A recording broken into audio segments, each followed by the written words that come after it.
Good evening, guys. Ayan. So, yung mga naghihintay ng live selling ko tonight, yung mga nasa abroad, alam ko, actually sa Sunday, mga client ko yan. Sunday clients ko po ay abroad. Pero, it so happen na I'm not really feeling okay. Not physically, guys, but some kind of emotional and mental. May mental problem ba ako? Hindi. No, no, no, no, anak. Ah, emotional, emotionally drained. Yan, and yung pusa ako, nilalaro ako. So, actually, one of the reasons is that nagpakapon po ako ng aking pinakamamahal na pusa na si Tyler. At siya po ay isang pure exotic Persian.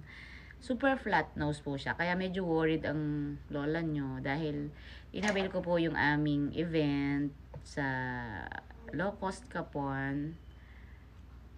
So meaning, nasa site yun eh. Wala siya sa mga hospital. But then again, guys, I really trust naman the vet. So that's why doon tayo talagang papakapon dahil isa sa pinakamagaling na vet yun when it comes to kapon.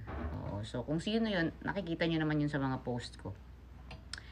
And yun siguro yung isa sa nakaka-down ng aking enerhiya, energy.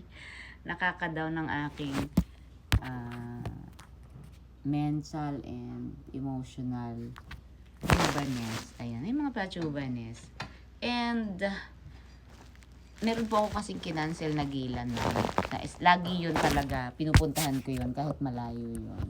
Hindi ko siya inuuhan because I have this plan of having a big event supposed to be today. So, yun po kasi yung pinaka big project ko supposed to be this year.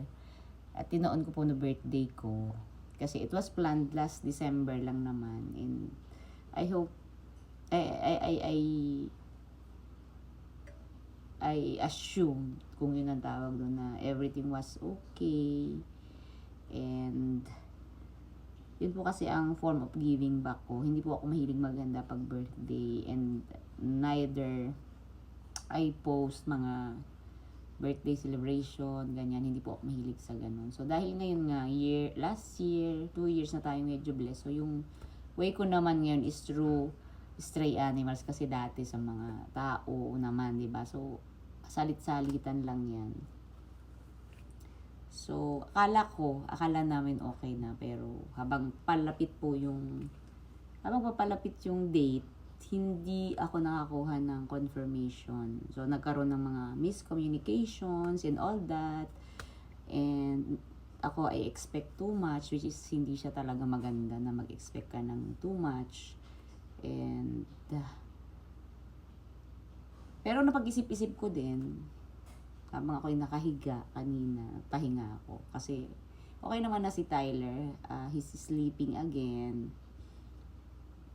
Naisip ko lang kasi yung theory ng mga hassles na meron kasing old theory na yung mga hassles na binibigay sa atin in betweens ay meron po siyang magandang kapalit. Kumbaga yung pinlano natin ngayon na hindi natuloy due to some hassles or hindrances ay sinasadya yan ni Lord. Kasi ibig sabihin yung plano na ito is not for us, or it's not for me, it's not for you, it's not for everybody involved. Kasi maaring yung susunod or yung kapalit nun, yun yung perfect. Kasi itong pinaplano mo ay maaring hindi perfect para sa kanya. Kaya nilagyan yan siguro ng hassle. Alam niyo kung ano yung pinanghahawakan ko dyan? Yung napanood at nabasa ko na theory about 5 or 6 people na naiwanan ng flight ng eroplano na talagang ang tagal na nilang binook yun, yung flight na yon, but then again na late sila, and ang alam naman natin talaga ang eroplano hindi yan naghihintay ng late. So pinili talaga nilang makarating at nahalos nakipag-away sila sa airport, pero talagang nag-take off na po si airplane. Pero alam nyo guys yung nangyari doon sa theory na yon, after syempre magagalit kayo, na down kayo, na hassle kayo. After 30 minutes po, yung pagka-take off niya, nag-announce po ang airport that the airplane crashed. So, meaning, yung mga hassles talaga na dumatating sa buhay natin, minsan, mga plano natin ay hindi pala sang-ayon si God. So, yun na lang yung iniisip ko to lessen the tampo or to lessen the hurt feelings na nararamdaman ko. Dahil ang dami ko nga sinacrifice yung gala night na lagi kong inaatinan. Lagi kasi ako nananalo dun eh. Ang laki kaya ng premyo dun guys. Nasa 20 to 30,000. So, mukhang pera, no? And then, lagi, I am looking forward to that gala night. Pero, dahil nga, yung December din kasi ang invitation nun. So, dahil naka-plan yung mga schedules ko. So, ngayon, I really need to plan my schedules kasi medyo madami ang commitments. So, ang daming nawala kasi, kaya din siguro ako feeling down at kaya din ako medyo feeling naiinis or what. Pero yun nga, iniisip ko na lang na meron talagang dahilan kung bakit mga nangyayari yung ganun.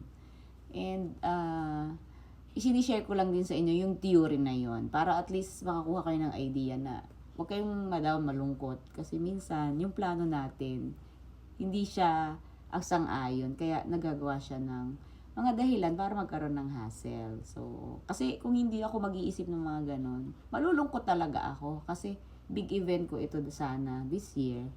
And yung gala na sinacrifice ko is another big event. Kasi lagi naman yung, yun eh, actually the whole Philippines kasi ang mga kasama doon. And bihira kang ma-invite. Or limited yung invitation doon. And I'm so lucky na yearly lagi akong na-invite. But then again, hindi ko nga siya tinanggap because of the planned big event for the stray animals and stray cat lovers and even not stray cat, yung mga animal lover po ganon. So, ayun lang. Gusto ko lang kasing event out and mahirap kasi pag hindi ka nag-vent out eh. Thank you din kay Meta kasi di ba may nakakapag-vent out ka na, magmo-monetize pa yung reels ko. Salamat sa mga bashers ko guys. I'm almost 100,000. Hindi, meron kasi ako isang reels na ginudge nila ako noon. Hindi nila alam na scripted yun. But then again, siguro 30% lang naman yung bashing and then 70 talaga yung mga nakakakilala sa akin. But because of that, ang taas na po ng followers ko, mag-100,000 na and mag-2 million views yun. So, doon natin ipopost to, isi-share ko na lang sa personal page ko. So, yung personal profile pala. Yung mga pages ko po talaga ang mostly talagang yan, active na active sa ganyan.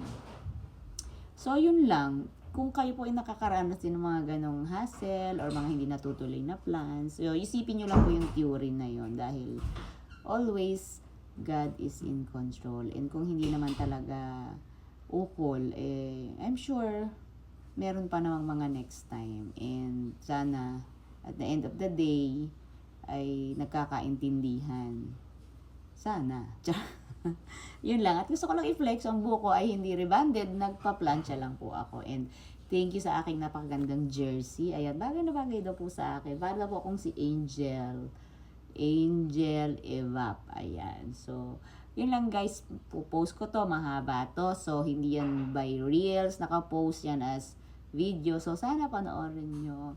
Para, wala lang. Mema lang tayo. Hi, Meta. Beke naman, pwede mo nang lakihan ang iyong ibinibigay. Yun lang guys. Good night.